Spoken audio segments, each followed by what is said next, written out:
안녕하세요. 피플앤스토리의 박은서 목사입니다. 오늘은 또한 특별히 귀한 분을 모시고 진행을 해보도록 하겠습니다. 블록체인 전문가인 배운철 교수님을 모셨습니다. 환영합니다. 네, 반갑습니다. 네, 교수님 안녕하세요. 네, 반갑습니다. 네, 또 귀한 시간 내주셔서 감사합니다. 아, 최근에 그 언론에서 자주 등장하는 말이 이제 가상화폐라는 말인데요. 가상화폐가 도대체 정확하게 어떤 것인지 많은 분들이 궁금해합니다. 가상화폐에 대해서 좀 설명해 주실 수 있는지요? 네, 이제 가상화폐는 우리가 실생활에서 사용하는 실제 법정화폐가 아닌 화폐를 통틀어서 얘기를 하는 것이고요.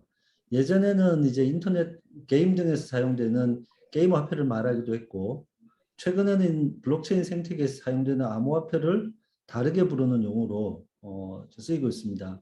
정부에서는 암호화폐를 이제 가상자산, virtual asset으로 부르도록 안내하고 있고요. 가상화폐에도 화폐라는 단어가 포함되어 있다 보니까 정부는 이게 이제 화폐라는 형태로 유통되면 내용을 잘 모르는 분들이 또 다른 화폐가 등장했나 이렇게 오해하거나 할 수 있기 때문에 가상자산이라는 용어를 쓰고 있고요. 그래서 가상화폐는 그전에도 저희가 게임 쪽에서 뭐 사이버머니라는 얘기도 있었고 했기 때문에 좀 더 넓은 의미에서 실제 화폐가 아닌 화폐들을 총칭해서 얘기했던 것이고요. 블록체인 쪽에서는 암호화폐라는 용어를 실무자들은 더 많이 쓰고 있고, 그리고 정부는 이제 화폐라는 용어를 쓰는 것이 적절하지 않다고 봐서 가상자산이라고 쓰고 있고, 이와 비슷한 것 중에 또 다른 것으로는 이제 제주에도 쓰고 있으실 텐데 지역화폐라는 것들이 있어서 그 지역 내에서 통용되는 상품권 같은 걸 만들어서 지역에서만 쓸 수 있도록 그렇게 하고 있죠. 그래서 여러분들이 여러 가지 용어들이 많아서 좀 헷갈리실 텐데, 그러니까 오늘은 이제 블록체인 기반에서 좀 얘기를 할 거니까 저는 이제 가상화폐 대신 이제 암호화폐라는 용어를 좀 중점적으로 해서 설명을 좀 드려보겠습니다. 가상화폐라는 것은 결국은 이제 암호화폐 또 정부에서는 가상자산이라고 이제 부르는데 그 교수님께서는 이제 암호화폐를 좀 더 정확한 용어로 이제 사용하신다라는 말씀이시죠? 네, 네, 네. 네, 교수님께서는 또 집스에서 그 성경 중심의 기술 해서 블록체인에 대해서 말씀해 주셨었는데요. 블록체인이 그 미래 사회에 굉장히 중요한 기술이라고 생각하는데 조금 더 쉽게 일반인이 알 수 있도록 블록체인이란 기술은 어떤 기술인가요? 네. 이게 이제 일반인들이 들을 때 항상 이게 어려운 용어긴 하고 제가 몇 가지 용어에 대한 설명들은 우리 집스 강의했을 때 좀 설명을 드렸는데 오늘은 또 같은 질문이라 이제 짧게는 분산 원장 기술 게 제일 협의의 개념입니다. 그러니까 거래 기록을 여러 개의 장부에 나누어서 기록하는 기술 이렇게 보시면 되는데 이 기준에서 제가 조금 더 쉽게 일반인들에게 설명을 드리자면 인터넷으로 연결되어 있는 거대한 컴퓨터 운영 체제가 거래 기록을 여러 개의 장부에 기록하는 기술이 블록체인이다. 이렇게 좀 설명을 오늘 드리고 싶어요.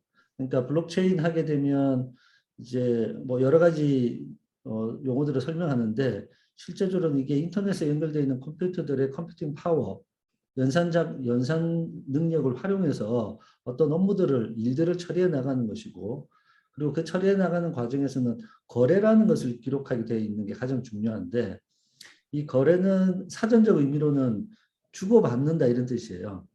그 돈을 주고 받을 수도 있고 물건을 받고 물건값을 지불할 수도 있고 또 최근에는 신용이나 어떤 특정한 가치 자체도 거래를 할 수가 있습니다. 우리가 음악을 듣고 영화를 보고 돈을 지불하는 것도 하지요. 그리고 근데 대부분은 우리가 상품이나 서비스를 거래를 하게 되는 거거든요. 근데 이 모든 거래를 분산된 장부에 기록함으로써 언제 누가 어떤 거래를 했는지 확인하도록 하자라는 부분들이 블록체인 기술이고요. 지금까지는 이런 거래 기록이라는 부분들이 어떤 중앙화된 서비스를 중심으로 돼 있었고, 그리고 우리가 부동산 거래를 하게 되면 부동산 거래의 당사자뿐만 아니라 부동산 중개인들이 있지 않습니까? 그걸 확인해주고 이 물건이 괜찮다. 그리고 우리가 계약한 것이 정확하다라는 것을 보증해주고 공증해주는 제3의 기관이나 중재자들이 있는 상황이 또 많이 있습니다. 근데 블록체인 기술에서는 이러한 거래와 관련해서 제3자나 탈중앙화된 부분들을 좀 해결해서 1대1로 또는 P2P라고 하는 개인 대 개인 간의 거래를 하는데 이 거래가 충분히 신뢰할 만한 수준에서 거래할 수 있도록 기술적으로 제공해주는 그런 부분들이고요. 그러다 보니까 우리가 거래라는 부분들이 사실 비즈니스 또는 이제 경제 생태계에서 거의 대부분의 활동들이거든요. 그러다 보니까 앞으로는 블록체인이라는 기술이 거래와 관련되어 있는 전 산업 영역에 적용될 수 있고 그것이 사람이라든지 또는 제3의 기관이나 중앙화된 어떤 기관들을 의지하는 것이 아니라 이 암호화된 기술을 자체를 가지고 자동으로 결제가 되기 때문에 이것을 우리는 고도의 신뢰 사회로 갈 수 있는 기반 기술이다. 이렇게 얘기를 할 수 있겠습니다. 네. 어렵죠. 네. 네, 말씀을 드렸는데 좀 어려운 것 같아요. 네. 네. 그래서 그러니까 쉽게 얘기하면 그 네. 모든 기록을 다 그 기록이 되는데 그것이 중앙에서만 하는 게 아니라 누구나 다 볼 수 있는 어떤 그렇게 공개되어 있으면서도 복제나 변제가 불가능한 어떤 그런 기술인가요? 네, 맞습니다. 그거 지금 이 부분에 대한 정의는 우리가 퍼블릭 블록체인이라고 하는 음, 이제 블록체인 분야이고요. 근데 기업에서는 우리가 뭐 예를 들면 5군데 협력사와 일을 한다라고 하면 실제 우리가 거래를 하는 내용들은 그 5개 협력사의 직원들이나 관계자만 봐야 되는 경우가 있겠죠. 그런 경우는 이제 그 5개의 관계자들만 동시에 그 거래 내역을 볼 수 있도록 하는 프라이빗 블록체인이라는 기술을 기업에서 많이 사용하고 있습니다. 그래서 블록체인 기술을 어떻게 적용하느냐에 따라서 여러 가지 다양한 형태들이 있고요.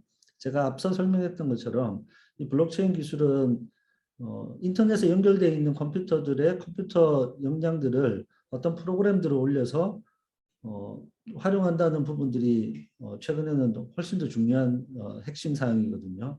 그리고 그러한 기록들을 위조나 변조나 삭제하지 않도록 또는 못하도록 기술적으로 되어 있기 때문에 거래가 이루어지고 나면 거기에 저장되어 있는 기록들은 우리가 충분히 신뢰할 수 있다. 누군가 조작하지 않는다라는 것들을 서로가 믿는다라고 하면 그 기록되어 있는 정보를 가지고 훨씬 더 좋은 부가가치 서비스들을 만들어낼 수 있습니다. 그래서 그런 측면에서 운영체제, 거대한 하나의 운영체제라고도 볼 수 있고 또 데이터를 저장하고는 데이터베이스라는 기술로도 볼 수 있어서 이러한 부분들이 지금은 또 여러 가지 또 이제 블록체인 자체도 기술이 발전해 나가는 단계이다 보니까 조금 이제 이해하는데 계속 어려움이 있겠지만 우리가 지금 스마트폰 쓰면서 스마트폰 운영체제가 안드로이드나 iOS는 상관없고 PC에 있는 운영체제가 어떻게 돌아가는지 상관없는데 우리는 필요한 어플리케이션들이라고 하는 프로그램들을 편하게 사용하고 있지 않습니까?